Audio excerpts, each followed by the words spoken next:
Hello good morning everybody. ఈరోజు మనం విజయవాడలోని కనకదుర్గమ్మ అమ్మవారి టెంపుల్కి ఈరోజు విజిట్ చేస్తున్నాం. బస్ స్టాండ్ నుంచి ఎలా వెళ్ళాలి, మనం అక్కడ ఏమేమి చేయాలన్న విషయాలన్నీ కూడా మనం తెలుసుకుందామండి. బస్ స్టాండ్లో జస్ట్ ఎగ్జాక్ట్గా 32, 33 ప్లాట్ఫామ్ నుంచి ముందుకు వస్తే మొత్తం టౌన్ బస్సులన్నీ అక్కడ ఉంటాయండి. డైరెక్ట్గా అక్కడ వెళ్తే అక్కడ బస్సులు మన ఇప్పుడు చూసిన విధంగా అలాంటి బస్సులు అంటే దుర్గమ్మ వారి బస్సులు మాత్రమే ఉంటాయి. అవి మనము ఎక్కేసామనుకోండి కేవలం 10 రూపాయలకే ఈ నది దగ్గర, కృష్ణా నది దగ్గర వదిలేయడం జరుగుతుంది. కృష్ణా నది దగ్గర వదిలితే ఈ రోడ్ అండి, ఇక్కడ ఎగ్జాక్ట్గా ఈ స్పాట్లో వదులుతారు. ఇక్కడ మనము స్నానం చేసుకోవాలి. స్నానం చేయని వాళ్ళు ఈ కృష్ణా నదిలో స్నానం చేయడానికి ఈ కిందికి వెళ్ళాలన్నమాట. ఈ కిందికి దేవస్థానం వారి బస్సు నిలుపు. ఓకే, ఇది కృష్ణానది. ఇప్పుడు ఏంటంటే ఇది వర్షాకాలం నుండి నీళ్లు ఎక్కువగా వచ్చాయి, బ్రహ్మాండమైన వాటర్ పారుతూ ఉంది. కిందంతా కూడా ఈ ప్రకాశం బ్యారేజ్ నుంచి కిందకి నీళ్లు వదులుతూ ఉన్నారు. ఇక్కడ మనం వెళ్ళాలండి. ఇక్కడ మనము అన్నీ కూడా ఏదన్నా నదిలో ఏదైనా వేయాలి అనుకుంటే టెంకాయ అవన్నీ కూడా తీసుకోవచ్చు. ఇక్కడ అన్నీ అవైలబుల్ ఉంటుంది. ఇక్కడ ఆడవాళ్ళకు స్నానం చేయడానికి ప్రత్యేకంగా ఇలాగ కట్టన్లు కట్టి ఉన్నారు. ఇబ్బంది లేదు, ఆడవాళ్ళు స్నానం చేయడానికి ఇబ్బంది లేదు. మగవారికి స్నానం చేయడానికి ఇక్కడ నీళ్ళల్లోకి దిగాల్సిన పని లేదు. అక్కడ ఏం చేశారంటే కొన్ని ట్యాప్స్ అంటే పైన నుంచి నీళ్లు కారే విధంగా కొన్ని అరేంజ్మెంట్స్ చేయడం జరిగింది, ట్యాప్స్ లాగా. అక్కడ వెళ్ళి మనం నిలబడితే చాలు, మొత్తం చూడండి వాటర్ అంతా కూడా మీద పడతా ఉంటుంది, స్నానం చేసేయచ్చు. చూడండి ఇక్కడ కిందికి రావాలి. ఇక్కడ ఆడవాళ్ళు మగవాళ్ళు అందరూ చేస్తూ ఉంటారు. ఇక్కడ పైనుంచి చూడండి, ఇక్కడ నీళ్ళు వస్తున్నాయి కదా, పైన ఒక పైప్ పెట్టారు. ఆ పైపుకి బొక్కలు రంధ్రాల్లాగా పెట్టారు. అక్కడ నుంచి నీళ్లు పడుతూ ఉంటుంది. మనం అక్కడ నిల్చుని అక్కడ స్నానం చేసేయచ్చు. చూడండి చాలా బాగా పెట్టారండి, మంచి అనుకూలము. నీళ్ళలోకి దిగడానికి అవకాశం అంటే దిగనివ్వరు. ఈరోజు వర్షం బాగా ఎక్కువైపోయి నీళ్లు పారుతూ ఉన్నాయి కాబట్టి అస్సలు అక్కడ కంట్రోల్ చేశారు. ఇక్కడ మాత్రమే స్నానం చేయాలి. ఎప్పుడు అలాగే పెడతారు, చాలా బాగుంటుంది. ఎవరికి ఇబ్బంది లేదు, స్నానం చేయడానికి ఎటువంటి ఇబ్బంది లేదు. చూడండి అంత చాలా మెంబర్సే వచ్చారు, చాలామంది వచ్చారు. రోజు ఉంటారండి, ప్రతిరోజు కూడా విజయవాడ వస్తుంటారు. అరే ఎవరైతే కొత్తగా ఈ వీడియో చూస్తున్నారో వాళ్ళందరూ కూడా సబ్స్క్రైబ్ చేసుకోండి. మనము అన్ని స్టేట్స్లోనూ అన్ని కొత్త ప్రదేశాలు చూపించబోతున్నాం. Okay, subscribe please. అలాగే చూడండి, ఎవరైతే తల నీలాలు ఇవ్వాలనుకుంటే అంటే గుండు గీయించుకోవాలనుకుంటే ఇక్కడికి రావాలి. ఫస్ట్ ఇక్కడ ఈ బిల్డింగ్ అన్నమాట. ఇక్కడ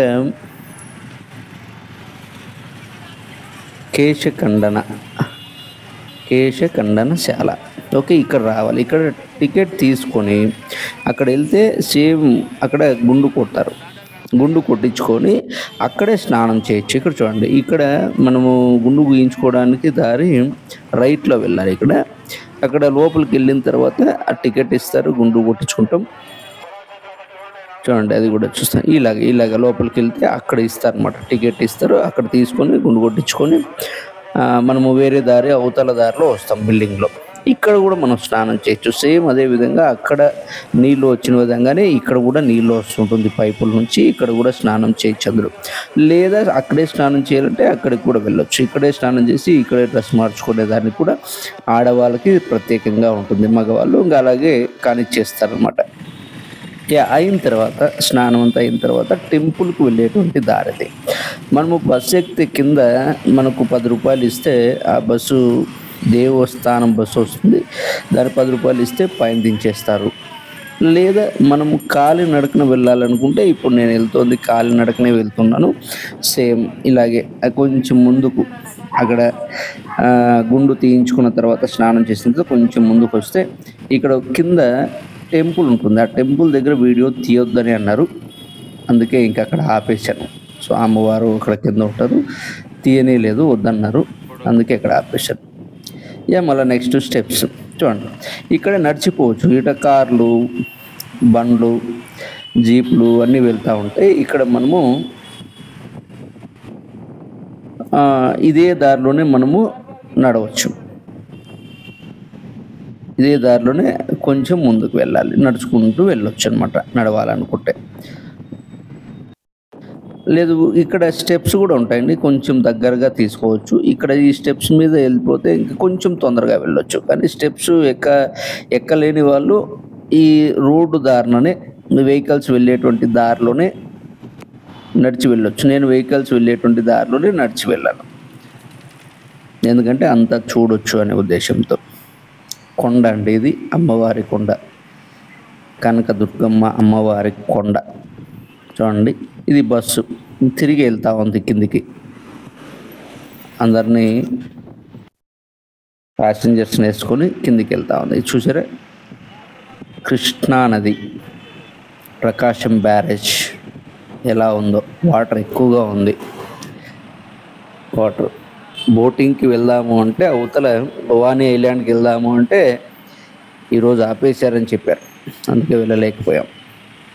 చూడండి, అమ్మవారి కొండ పైకి వచ్చాం. ఇంకొద్దిగా ముందుకు వెళ్ళిపోతే మనకు టెంపుల్ వచ్చేసాం. టెంపుల్ దగ్గరకు వచ్చేసాం. చాలా దగ్గరే అండి, కిందికి పైకి నడవడానికి చాలా తక్కువనే ఉంటుంది డిస్టెన్స్. 1 కిలోమీటర్ కూడా ఉండదు, తక్కువనే ఉంటుంది. నడవచ్చు, హ్యాపీగా నడవచ్చు.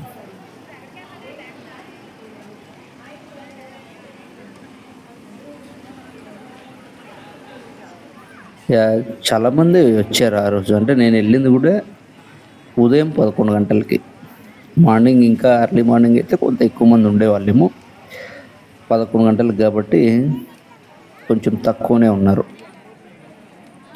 చూడండి, మనకి కొండ జనాభా అట్లా లోపలికి వెళ్ళాలి, దేవునికి అమ్మవారి దర్శనానికి ముందుకు వెళ్ళాలి. ఇదంతా సిటీ వ్యూ.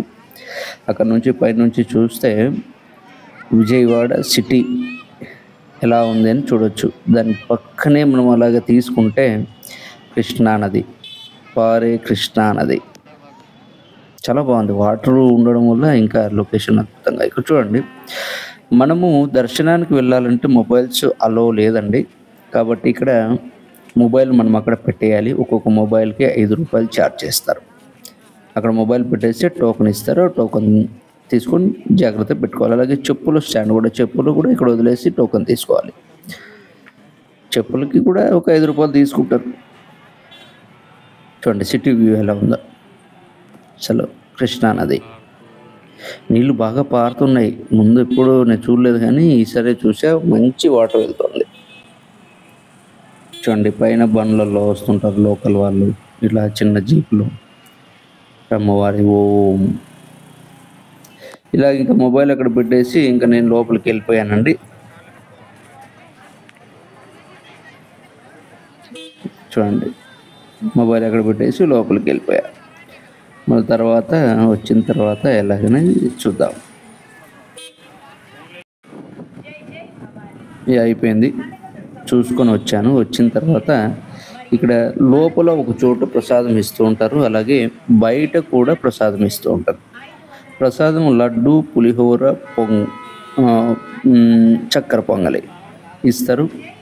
లడ్డు 15 రూపాయలు, పులిహోర 10 రూపాయలు, చక్కెర పొంగలి 20 రూపాయలు.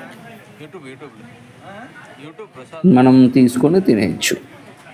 చూడండి, లడ్డు ప్రసాదం కౌంటర్. నేను చక్కెర పొంగల్ తీసుకున్నాను 20 రూపాయలు. చూడండి ఎలా ఉందో, అక్కడే తీసుకొని అక్కడే తినేసా. చాలా బాగుంది, టేస్ట్గా సూపర్గా ఉంది. ఓకే, అయిన తర్వాత తిన్న తర్వాత బస్సు వచ్చింది.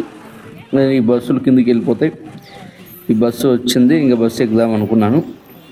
అయితే ఈ బస్సు కింది వరకు మాత్రమే వెళ్తుంది, బస్ స్టాండ్కు వెళ్ళదు అని చెప్పారు. ఈ బస్సు ఎక్కితే కిందికైనా పదే, బస్ స్టాండ్కి అయినా పదే. అంటే ఈ బస్సు అయితే బస్ స్టాండ్ వరకు పోదు, కింద వరకు వెళ్తుందని చెప్పారు. బట్ ఇంకో బస్సు వచ్చింది వెంటనే.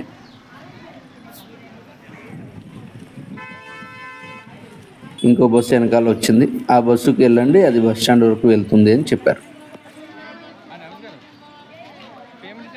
ఆ బస్సు ఆ బస్సు వచ్చింది, అది డైరెక్ట్గా బస్ స్టాండ్కి వెళ్తున్నారు. ఆ బస్సు ఎక్కేసాం. ఆ బస్సు ఎక్కిస్తే బస్ స్టాండ్ వరకు తీసుకెళ్ళిపోతుంది. ఇదిగోండి బస్ స్టాండ్కి వచ్చేసాం. Okay, thank you friends. ప్రతి ఒక్కరు కూడా మన ఛానల్ని సబ్స్క్రైబ్ చేసుకోండి. అలాగే మన వీడియోని ప్రతి ఒక్కరు కూడా లైక్ చేయండి, షేర్ చేయండి, కామెంట్ చేయండి. Thank you very much.